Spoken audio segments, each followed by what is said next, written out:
Hi, my name is Damian Montero. I'm the organizer of Boca.js and a teacher that teaches over Zoom. I want to teach you how to utilize Zoom and other platforms similar to this, like Google Meets, which have all the same options, in the best way possible. Number one thing, you can see myself, and I'm in full screen on right now. And there are students to my left, or your right, pardon me, and you can see that I'm the teacher in this case. We'll talk about the fact that it looks like I'm all the same and why they have different names. Let's just say right now that you can understand that those are students in there.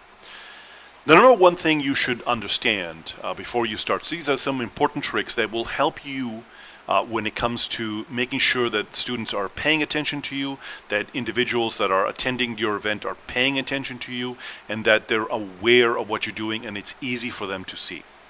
These are things you can share with them, and in some cases I will show you how to sort of make it happen on their situation. The first thing you should do for yourself is make sure you look good. Now, you may not find me very attractive, especially with this particular light, but as you can see from my particular example of the students here, it's better that I see you straight ahead, that there's nothing behind me, even though it's clear from the fact that here, these students that appear here is the same person as me. You can tell I'm in my garage from their angles, and that it's a beautiful day outside. So I did those things on purpose, so they're pointing in different directions. Try to point it straight towards you and try to make sure that there's nothing in the background that's too distracting. So, why am I full screen? You may say to yourself, Damien, I'm used to seeing myself in this one. It's not full screen. There's some things over here. I see the rest of my desktop. Oh, look, Damien has all these things ready to install on his computer. There's some windows in the bottom that he's going to show us in a second what's going on here. So the first thing you want to do is you want to either click on this sort of circle here, this square with the little dashes. It is available whether it's a website you're using, whether it's other things, and sometimes they say the words full screen. Let's do that. I'm going to click on it. Now it's taking over more of the screen, but I still have a hard time seeing the teacher, which is the person that says that you see right here that says Zoom teacher, as opposed to student 1 and student 2, okay? Which are represented by me in other angles. So the teacher can hold something up there and tell the students, hey, check this out. It's wonderful you to see this. And the students may have a hard time, especially if there's more than 3 people as there is right now, because of the fact that there will be a lot of images, and as many of us join, the squares become smaller and smaller and smaller and smaller. You can understand that. You've seen that yourself. So how do we fix that? I'm going to go ahead and showcase that by showing 2 different options that look the same but are not. When I move my mouse, you can see my mouse moving here on the screen here, especially if I move it like that. You'll see that there's 3 dots on top of every single individual. I go down to student 2 here. If you follow my mouse, I click on these 3 dots, and I have the same options as student 1 and same awesome as myself. So the options here that we are talking about here are pin video, spotlight video, and we won't talk about this, but you can understand what these things make host and make co-host, and we'll talk about those later. Let's first talk about pin video. I've clicked on it, and I want you to realize that right away the version of the teacher that I want is here. Now when I show you something, even though it's out of focus, you can see it. It's taking over the whole screen. If the student has this on full screen, they can see it, and if they've done what I've said, where they've pinned it, they can see you. Now, notice what I just said there. I pinned it. How come it wasn't everybody else there? Is it different than everybody else's? Let me show you that it is. I'm going to go ahead and click on Exit Full Screen Mode, and I'm going to show you an example of a student. This happens to be the the web version on the right-hand side of your screen right now, sort of here. I'm going to point at it here. Do you see that when I'm pointing at this other screen? This is the student. They're seeing themselves, and they don't see what I've chosen to pin. So I, as a teacher, think that I'm full screen. I'm not. Pin means pin as in showcase this particular student or teacher myself. So you as a teacher could tell the student, A, make it full screen, go in the top right corner. B, pin the teacher And at the very least, he will be or she will be very large. The teacher will be very large. Okay? If they choose to pin a student, I won't be able to do anything about it. I wish we could do something about it. Well, let's unpin myself. And I'm going to go to gallery view. And again, this is what most students are seeing. So they're going to have a hard time seeing the teacher, hard time seeing what they're concentrating on what's going on, because the kids around them move, because there's a pet going on in the background that they run to the bathroom or something like that. So this is what I can do as a teacher. I'm going to click on the top right corner and not choose pin. Again, pin is for me. If you are watching a video of a particular meetup and you're interested in seeing one particular person's reaction only, hopefully being the presenter, you want to pin that video. But as a teacher, as an organizer, as the owner of the conversation, I can click Spotlight. Notice very carefully what happens. Please ignore the fact there was a pop-up on the right side.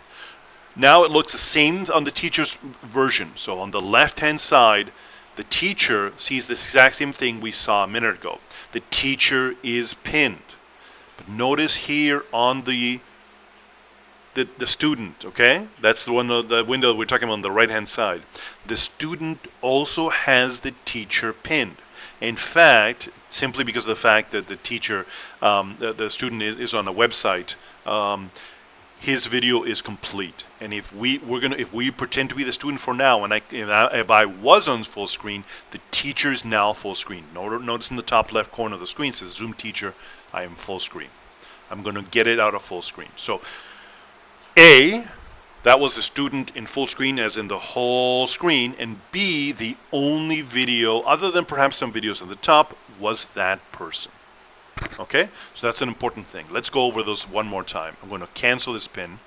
And normally, what will happen is we might go back to multiple people, everybody sort of chatting at the same time. And in certain parts of the meeting, that's what's important. Everybody should have a chance to meet, and you want to see what Rebecca's saying, you want to see what John's saying, you want to see what Rachel's saying. But certain times you want to pin yourself. Now, the last thing that will happen is if I share my screen, I'm going to go ahead and share my screen as a teacher and share this particular video right here. I'm now sharing that screen. And you can ignore the fact that you don't see it on the left-hand side. The teacher is seeing, but as you can see from the student's screen has taken over the whole page. I'm sorry, the teacher's screen is taking over the whole page. So I'm going to go here as a student, go full screen, and you can see, ignore these icons over here. This is simply because I'm showing you what the student's seeing by the teacher. No, the teacher's seeing this. But you can see that the full screen of the teacher is coming up here. Okay? Now, ignore the fact, so you can see that the moment you as a teacher are sharing the full screen, that all of a sudden every single thing gets taken over. And that's another way the teacher can take over the student's screen and concentrate the student on what they're doing. The teacher's now going to stop sharing the screen, and everybody's will come back. Again, ignore the fact that this one doesn't have that panel, but you can take my word, everybody's seeing this. So, we saw that pins it only for me, but does not change it for the students. Spotlight is the other option. So I'm going to click here on anybody, on this particular person, and spotlight that video. Now everybody, ignore again this pop-up, just means that I don't have the video on, and then everybody will see me. So if you tell the students to get into speaker mode or gallery mode, whatever you prefer, it doesn't matter. By the way, speaker mode is susceptible. You feel like they're going to be listening to you. They are not. The speaker mode will switch with anybody talking. So if there is a dog barking, student number one's microphone, speaker mode will switch to that student and then switch back to you as you continue speaking or being the speaker of the conversation, the teacher. So I just want you to remember not to just simply choose speaker mode and tell the students to choose speaker mode and not being in control, but right click and choose to spotlight. Okay? Now, you see this as Zoom teacher, Zoom student, Zoom student, student 1, student 2. These is the same account 3 times, by the way, and you can do this, but the important thing is that I want to just show you something that may be interesting. You can put here rename.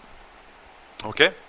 What you can do when you do rename is you can go ahead and if it's interesting, if it's important, if the person has chosen an unusual name and you want to help that speaker especially, because sometimes as an organizer, I'm in control of the meeting, but I'm not the speaker.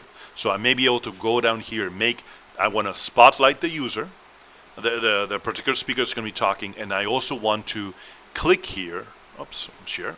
I can do it up here. Click here and rename that speaker to maybe the speaker, and that will remain that way for the rest of the call. Here's something.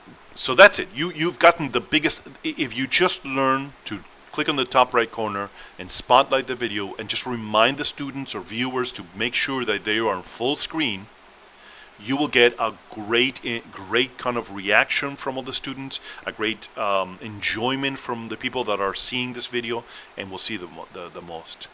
The last thing, and this has helped me before, and let me go back to the gallery for that.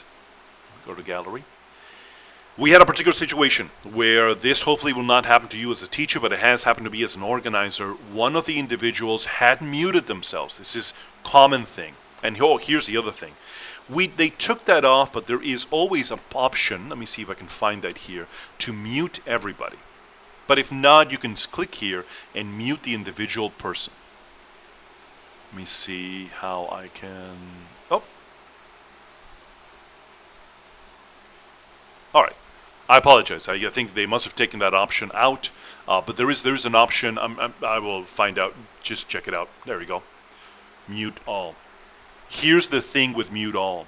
It is very usable and not at all rude, and in fact I can simply mute all. The most likely reason I don't have the individual mutes is because I think right now everybody's on mute for me to be able to record this presentation. But one of the things I wanted to share with you is the fact that you should think about muting everybody, especially if there is no reason for people to talk at it. I'm a strong believer in letting people talk when their speaker is talking, so I don't choose that, but should you want to choose that, you have that option. Here's the one thing I wanted to point out. Let's pretend we had this situation. We had a particular friend of mine, a great friend of mine. He had muted. He was very respectful. The speaker was speaking, and then that person, by mistake, turned on the video. They were on a phone. They turned on the video, and they were showing something they shouldn't be showing, and that was not on purpose. It was clear to me that they did not want to be able to do that. So I can choose this particular person and stop their video. Now, this particular student number 2's video has been stopped. Student number 2 can actually go, and let's see if we can have student number 2 start his video again. It cannot because the host started. But the student number 2 can stop, and you can click on start. I've asked the student to start the video, and there's a pop-up on the student's screen, and I can see what's going on in there. So that's something to be aware of. You are in control of all the attendees, including, of course, yourself. You spotlight people, and the moment that you spotlight somebody, everybody gets that one spotlighted. I'm going to do that one more time. I'm going to click on later here. I'm going to go ahead and spotlight this video here. Now this individual is spotlighted for me, as well as you can see for every one of my students. I'm going to stop the spotlight. Now the students are able to do whatever they wish. They can go now to gallery view and see everybody, and they can make all those choices. This has been Damien Montero from Boca.js. I hope you join us in the next events, and I hope you watch other videos like this about joining yourself and making yourself a much better Zoom presenter, a much better presenter overall, and I hope you have a great time the next time you do your Zoom meetings. Thanks for joining, and I hope you see you next time.